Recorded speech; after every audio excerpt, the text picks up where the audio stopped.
आप लोगों के साथ क्लास पहले भी करते थे और अभी भी कर रहे हैं। और ये पुरानी पूरी फैमिली के साथ हमारे पास आए थे।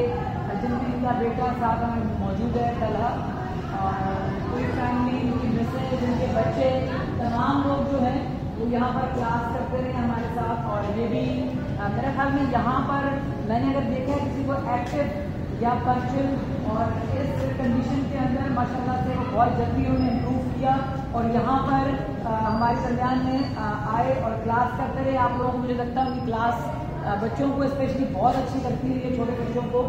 और अब ये इंशाल्लाह जा रहे हैं 2-3 दिन के अंदर अमेरिका, वहाँ इनकी बेटी है तो वहाँ इनको जाना है। और इनकी जो इतनी खिदमात है, इन्होंने इतना जो क्लास के अंदर आना दोबारा कंटिन्यू किया, उसमें तारीफ इन्हें इस वक्त 5th जन जो है वो इसमें अवार्ड कर रहे हैं। प्लीज